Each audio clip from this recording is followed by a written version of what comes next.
महाराष्ट्र राज्याचे उपमुख्यमंत्री अजित पवार यांचं काल 28 जानेवारी रोजी विमान अपघातात दुर्दैवी निधन झालं.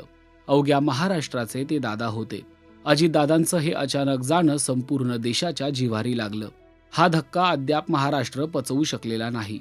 राजकारण, समाजकारण, क्रीडा, कला अशा सर्वच क्षेत्रात दादांचे घनिष्ठ संबंध होते. म्हणूनच काल सर्व स्तरातून हळहळ व्यक्त केली जात होती. कलाकारांनाही हा शोक अनावर झाला. अनेकांनी सोशल मीडियावर दादांच्या काही आठवणी सांगत आपलं दुःख व्यक्त केलं. अजित पवार यांनी आजवर अनेकांना मदतीचा हात दिला आहे. केलेल्या मदतीचं त्यांनी कधीही राजकारण केलं नाही.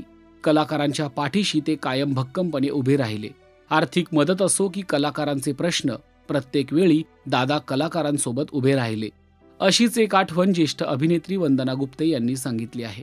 वंदना गुप्ते लिहितात की अजितदादा पवार महाराष्ट्राच्या राजकारणातला सगळ्यात वेगवान मंत्री अशी त्यांची ख्याती होती आणि ह्याची प्रचिती वेळोवेळी आम्ही अनुभवली.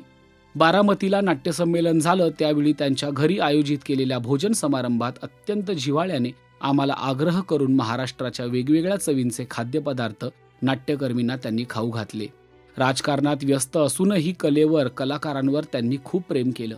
साधारण 2 महिन्यांपूर्वी माणिक वर्मा जन्मशताब्दी या कार्यक्रमाच्या निमित्ताने फंड मागण्यासाठी मी आणि शशी व्यास त्यांच्या ऑफिसमध्ये गेलो होतो. इतका वक्तशीर आणि शिस्तीचा त्यांचा वावर बघून मी चाट पडले. आम्हाला बघितल्याबरोबर लांबून नाव घेऊन नमस्कार करून ताबडतोब माणिकबाईंसाठी हे करणं आमचं कर्तव्यच आहे असं सांगून तशी लेखी नोंद करा आणि ताबडतोब फंड द्या असे आदेश त्यांनी दिले. त्यांच्या जाण्याचं दुःख पचवण्याची ताकद संपूर्ण महाराष्ट्राला मिळो ही प्रार्थना.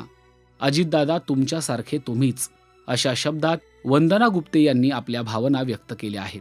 महाराष्ट्र राज्याचे उपमुख्यमंत्री माननीय अजित पवार यांना राजश्री मराठीकडून भावपूर्ण श्रद्धांजली.